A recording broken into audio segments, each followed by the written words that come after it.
Welcome to Crossroads, the Intersections of Blackness. My name is Ikera Davis, and I'll be your host. I am a member of Kingmakers of Oakland's National Street Team. We host events, build community, and provide spaces for our people to talk about some of the great work that they're doing. Here on Crossroads, we tap in with Black folks in all their different identities. We aim to highlight individuals who are often overlooked and or ignored, who do positive work in our communities for our communities. We are crossing the roads of age, sexuality, gender, location, mental health, etc., in hopes of engaging conversations and learning new lessons. Our focus is intersectionality and how all of our identities play into our ever-present Blackness. So today, I'd like to uplift the voice of Deveaux, one of the co-founders of Crossroads. Deveaux is a singer, songwriter, and musician who, throughout their training at Oakland School for the Arts, has performed with the likes of Daveed Diggs, Patrice Rushen, Kehlani, and many more. They use their music to... They use their music to voice the issues that the Black community faces and to portray their experience in the world. As a youth ambassador of the KU National Street Team, B has been able to uplift not only the youth that KU works with, but also their co-workers in their community.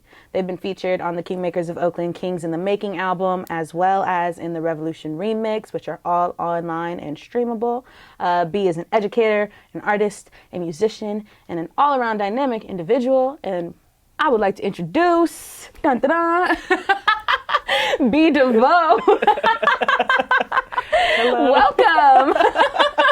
welcome. That was a Will and Jada moment. You know, right? Exactly. Has to be done. Sometimes you just gotta shine the light on the star. Okay, period. How are you? I'm good. Thank you for having me. Of course. Is there anything you want to say that I have not already said, Shal? No, that was beautiful. Thank you. We love a bio. Period. Succinct. But thank you. I'm happy that you're here, and I'm happy that we get to have this conversation. So the first question I would love to ask you, just to kick us off, is what does intersectionality mean to you? I knew you were going to ask me this. Oh my God, I wonder why. We actually came up with these questions We are together. like, come on, co-founders. That's what we do. But, I mean, that's an interesting question. When I first learned about intersectionality, like as a concept, Right. I was in high school in my junior year ethnic studies class. And that whole year, I mean, we learned about everything from Black folks to Cambodian folks to different refugees from all around history. I mean, it was just ethnic studies. Yeah. And intersectionality was a term that we learned about in our vocab, like at the beginning of the class, but I didn't really understand what that meant. Right. And it was like through learning all of the different things and kind of finding out where I stood on certain issues when it comes to race and, you know, colorism and microaggressions and all those other things that come with racism. Right. It wasn't until then that I really realized, like, okay, like, no, I'm not just, you know, at the time I was identifying as a Black woman. So I was not just a Black woman, but I was a gay Black woman. Right. And not just a gay Black woman, but a young gay Black woman. You know, and all of these things come with their own biases and stereotypes and notions. And like growing up in Oakland and growing up in, you know, very much so affirmed in my Blackness and affirmed in who I am. It was never like a question of like, you know, am I Black or how Black am I? That was never a question. But it wasn't until when I found out that I was queer as well that it started to kind of, you know, become this multifaceted thing. And it kind of was like the beginning of me finding out really where my identity was and who I was a little bit. Also, this is around the time of me being like 17. So who wasn't going through Always that? changes. But to me, I would just say intersectionality is or are the layers, you know, of somebody. I feel like Shrek said, you know, onions have layers, humans have layers. And I feel like... Yes, the Shrek quote. It's a very simple way of putting it, but like it makes sense. Yeah, you know what I mean? yeah. And I feel like depending on someone's level of vulnerability in that moment and level of comfortability, you know, with themselves and also with sharing whatever information that may be, you'll be able to see all those layers or not. And I would say that's what it means to me. Period. So how do you identify now? So now I identify as a young Black individual, young Black queer individual, non-binary individual. What other labels do I have? Let me think. You could also put me under the trans umbrella. Nice. I mean, there's a lot of hats to it. Yeah. But I think that, I was a young person still. I'm only 21. I'm growing and learning about myself. And I feel like, I don't know, what I've learned is that not everybody's going to accept all of the aspects of your intersectionality. Right. But it's up to you, A, to share it with them, and B, just to stand in who you are, whether they know it or not. Right. You know what I mean? Yeah. Like, whether or not you knew I was non-binary, I'm still going to be able to represent myself, represent my, organization that I'm working with. Not organization. Wait, no, organization. Yeah, you're right. You got it. Why did I think I said organized? No, you got it. So how does your identity inform how you move and navigate through the world? And, like, has that changed since you were younger? Yeah, definitely. I came out at 14 as a bisexual kid. And my dad, sorry, Dad, if you're watching this, he said, well, it all arose from me playing Joanne in Rent. And if anybody knows Joanne is a lesbian, a very powerful Black, I don't give a what anybody says about me kind of person.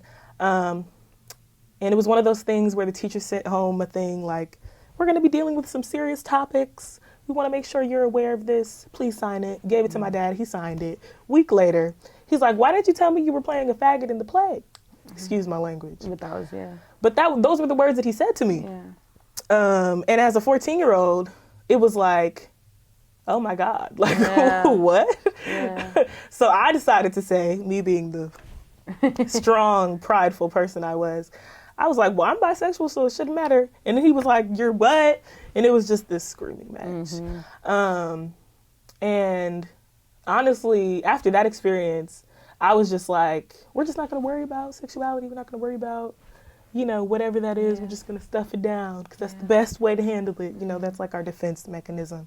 But then 2020 happened, and it was like, you have to accept yourself. Yeah. You can't hide yourself because other people maybe don't accept you. Yeah. You can't, try to push down pieces of who you are. At the end of the day, you are who you are. And at the end of the day, I believe in God. God made me perfectly. So he doesn't make mistakes. There's no way that he could have, made a mistake with me. And my father's also a man of God. So it's like, I know that there's some way, somehow, that hopefully one day he'll accept me. And honestly, I mean, if you're watching this, Dad, hopefully you do by the end of this. But, it was just a decision in 2020 that I kind of kept going. That it was just like, I'm going to choose me at the end of the day. And family is a huge, anchor for me, just in this lifetime, in this journey. But what I've learned, especially with my dad, is that family will stick by you at the end of the day. The true ones are going to be there. And when it came down to it, push and shove, when I need my dad is there. That's beautiful. A year later, in my senior year, he did apologize. It was a whole crying fest. Love that. Sometimes and you honestly, cry. And honestly, he's stepped up as a person, as a human being, just because I feel like, and maybe he won't admit it, but for me, I feel like he's seen me stepping into me, regardless of what his opinion is. Right. And so he realized, I'm going to have to get on this wagon or I'm going to miss it. Right. And I was going to teach him how to treat me, how to love me properly, regardless of what may have been said. But, it was like, I'm grown. Yeah. No, I've got to do what I've got to do. And if you're not going to support me at the end of the day, then, that sucks. Yeah. And I'm going to have to love you from afar. But, I think that figuring out my identity was really kind of like a pinnacle point for me in terms of just deciding who I am. I feel like these past 2 years or these past 4, I mean, just entire high school experience is definitely going to be one that sticks with me. All of these experiences, finding myself, really. Yeah. So I hope that answers your question. Yes, that definitely does. And I want to touch on, like, because you're an artist. So it's like I know artists, we are just very, like, introspective, you know what I mean? And, like, even if our art isn't an exact reflection of what we're going through, it still is, you know what I mean? That's like a coping mechanism. It's a way that we, like, unleash it and get it off. So, like, how does that kind of play into you? Like, how does your art, your different forms, like, how does that help you heal or, like, navigate through all of what you know what I mean? All of what you go through, like, your identity. Absolutely. Well, I mean, I write a lot of songs. I've been writing music since I was the first song that I remember writing was 6 years old and sitting in my mom's backseat, and I was on, like, a Virgin mobile phone with, like, 12 buttons on it, and it had, like, the little voice recording memo, and I, like, pressed record, and I was just sitting there making up a song. And I remember I had that for, like, 5 years later, found it, and I was like, oh my gosh, listen to this tiny me. Right. And I might have been maybe 8. I don't know. Maybe you're not. Oh, I'm too old to remember a 6-year-old memory. But, you know, that was one of my first memories of, like, wanting to come up with songs. But I feel like throughout my whole life, you know, anytime I'm feeling sad, happy, whatever, I'm gonna sing. You know, unless I'm doing something professional, like right now, I'm not gonna break out into song. But you know, hit them with it. But you know, if I'm minding my business or, you know, focus on something, I'll be humming, I'll be singing. And my dad, he gave me my first guitar. Oh, beautiful. So, what was that thing? It was an Ibanez, all black. It had, like, a blue fur case. Nice. I was 11 years old. He had it behind the couch, so I couldn't see it. And then he pulled it out, and I'm like, oh my gosh, what is this? It was my first instrument. And it only had 5 strings. So what I did was I ended up breaking off the 5th, and then I had 4. I tuned it to an ukulele, and I started writing songs. And it was basically like a tenor ukulele. If you've ever, it's like a bigger version. Yeah. And I started writing songs. Obviously, the ukulele chords are a lot easier. So it was super easy. And I remember when I was about 15, maybe 14, I wrote a song called Give Me a Reason, which is around the time that all of this was happening in terms of, like, me finding out that I was queer at all. Yeah. And so I wrote this song. It's actually on Spotify under a group called Vocal Rush, which was or is Oakland School for the Arts top a cappella ensemble. And I joined there as a 9th grader, and we actually did, like, a first originals album where pretty much everyone in the group wrote a song for the album, and we, like, arranged them together. And a few were arranged by my teacher. That one was arranged by my teacher. So if you listen to it now, it talks about basically feeling at a loss, feeling alone, feeling isolated, feeling like there's no way to make it through the day, let alone the end of the year. And I'm also someone who experiences anxiety, depression. So those are all real things for me. And it was honestly, if I'm being completely real, trigger warning, it was like a suicidal song. For me, it was a song where I felt like I had lost someone, because I'm a daddy's girl, and I felt like I had lost someone who was like a pillar to me. And this song was really the way that I healed over all of it. I love that. Obviously, the conversation with my dad helped, but music has always been my therapy. And I know that's a cliche. But it's real. It's real, exactly. Sitting down with your guitar and being able to weave together words just from feeling vibrations on a string is incredible to me. For me, it's also very spiritual. It's where I feel the closest to God, or at least the closest to myself, which is also God. Yeah, say that. So, I don't know. It's just anytime that anything has happened in my life, the first place that I go to is the instrument. And, you know, guitar is obviously my first love. The piano, sometimes it's the drums, sometimes it's just a cappella, sometimes I'm just sitting there with my phone. But either way, anytime I'm able to lift my voice, it brings healing, and it brings joy, and it brings comfort. And it's honestly, you know, one of the few constants in my life that I feel like has stuck with me. You know, music is one of those things that keeps me going, as much as people do, and support, and all the material things. Just being able to open my mouth and sing, and be able to, you know, iterate the emotions that I'm feeling through song, through music, It's truly one of the greatest gifts that I've been given. So, I mean, to talk about how music has influenced my life is like, I mean, how hasn't it is probably a better question. Right.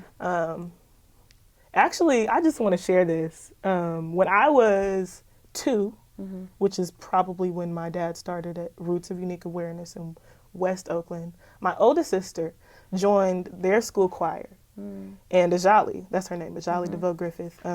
She was with us at the last lab, if you were there. She was in the choir. If it was not for her singing in the choir, raising her voice and doing her thing, and me being her younger sister and just wanting to be like her, I don't think that I ever would have sang. Wow. Because if it wasn't for that choir, my parents, I don't think would have known, like, oh, she has a talent, or, oh, we should, try to grow this into something. But yeah, it was all, it's all because of my sister. I love that.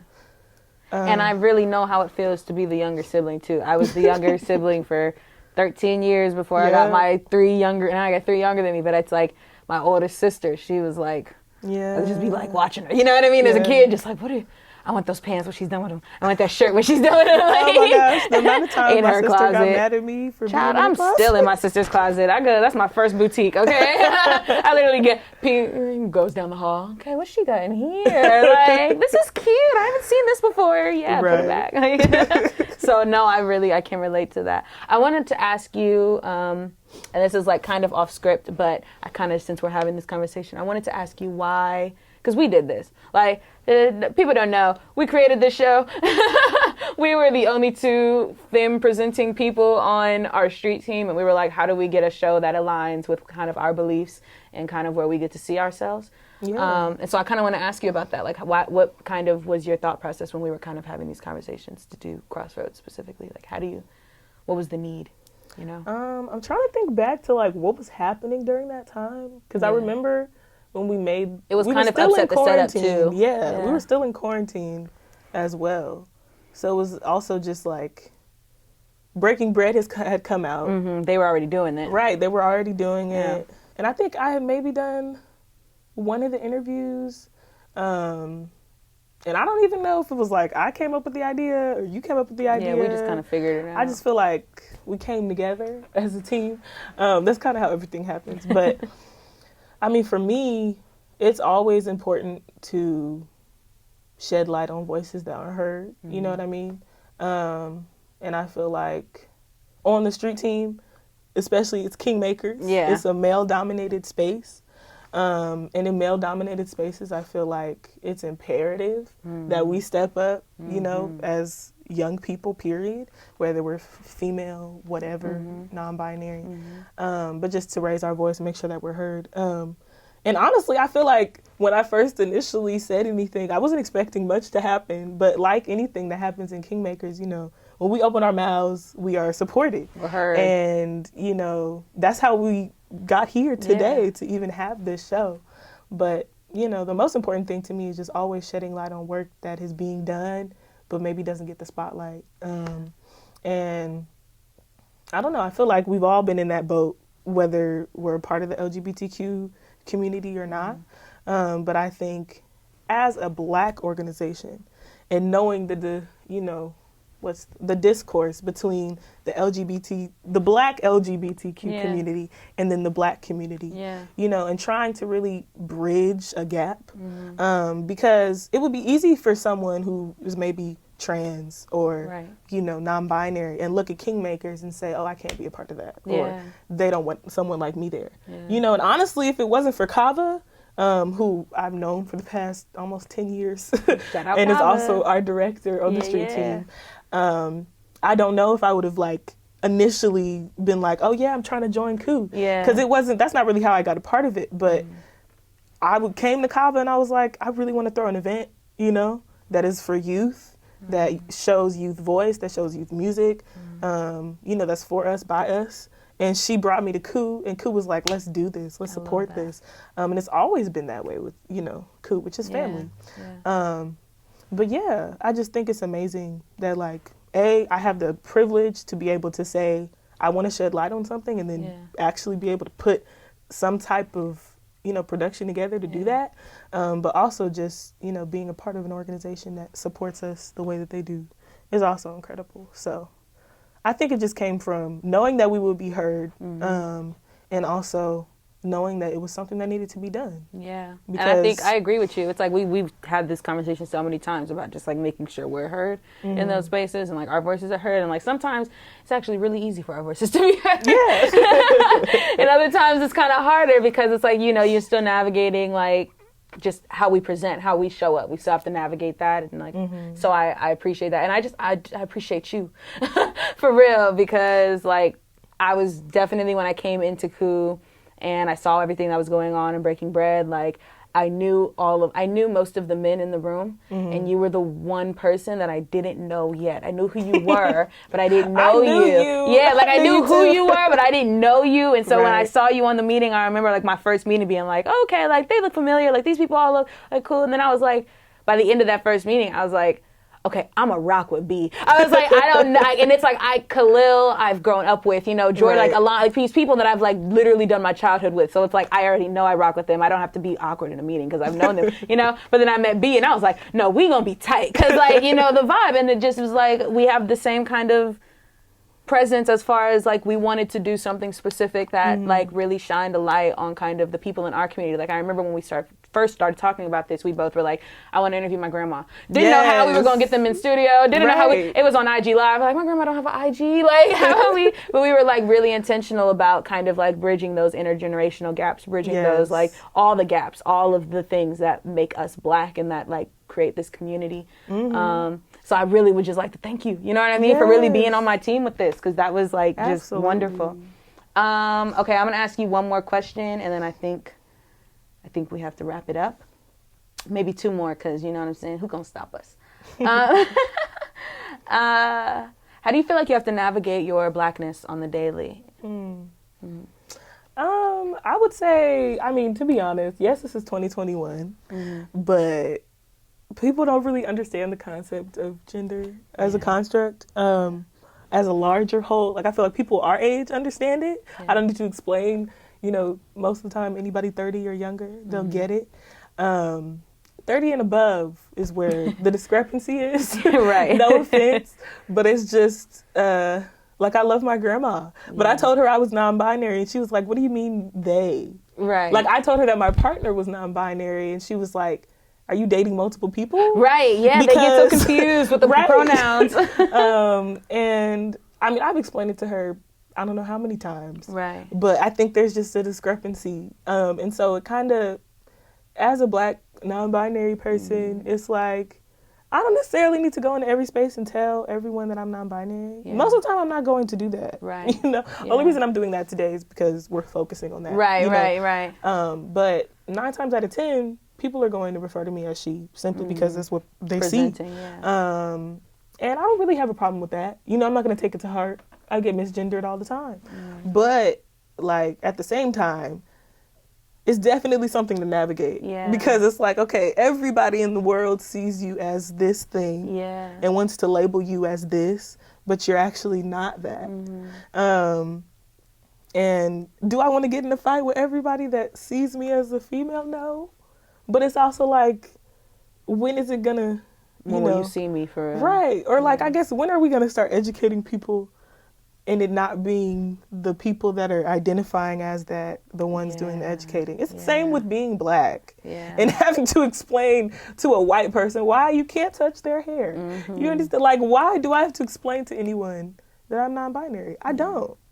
And I like how you connected that, because I think that that's like one problem that a lot of people, like Black people who are homophobic, transphobic, you know what I mean, who don't have that. It's like, it's really a replica of the same experience, like of othering, you know what I mean? Of just like complete just othering and distancing and not respecting. And it's like, on some basic level, you should understand that. That's what I always feel. You know what I mean? Like, on some basic level, you should understand oppression. You know what I mean? Because that's what we deal with. So I be always like, how come we have homophobia so like rampant? Because it's like, it's just another way to oppress people. Like, how come we have transphobia so rampant? Because it's just another way to oppress people. And we should know better because of how much we've been through as a community. So, Yeah. Right. Completely. So what support do you think that you needed as a child, and then what support do you think that Black children could take today?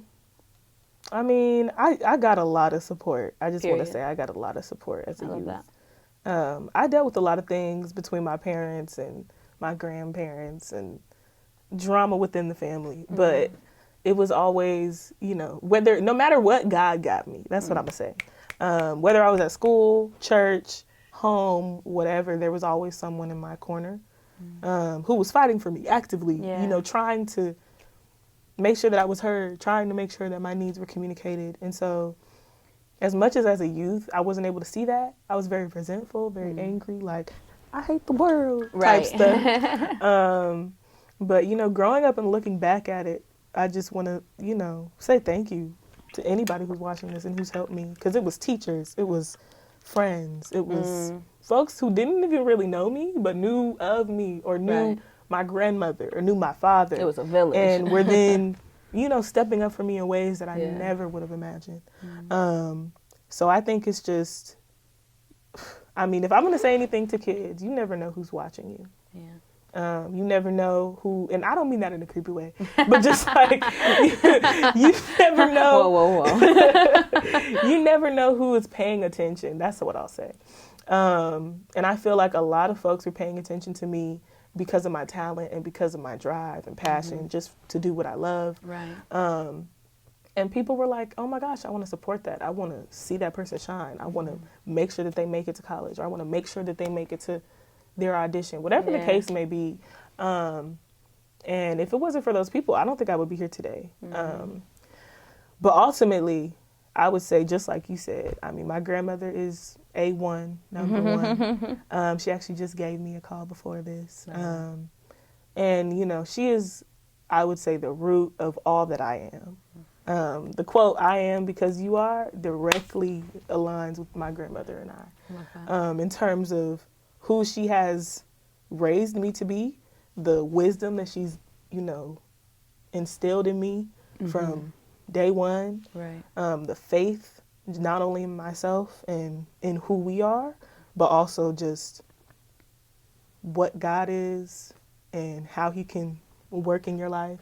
And also it being 2021, I'm able to take that and form it into what I need, because being non-binary, God is referred to as a male. I don't see God as a male anymore. Yeah, you know what I mean? I see God as an entity, but I still see them as someone or something or some being that is working with me. You know what I'm saying? Protecting me, guiding me. And if I was going to say one thing to youth, I would just say, keep your head up. There's times where it may feel like the world is falling apart. Everybody has their own stuff on their plate. But at the end of the day, you got to remember who and whose you are. That's what my grandma says. And that's what I say now. Okay? That's what I say. Remember who and whose you are, always. Because as long as you remember that, you can't falter on, where you stand and who you stand for. Period. Y'all got that game. Write it down. Take notes. Remember who's and who you are.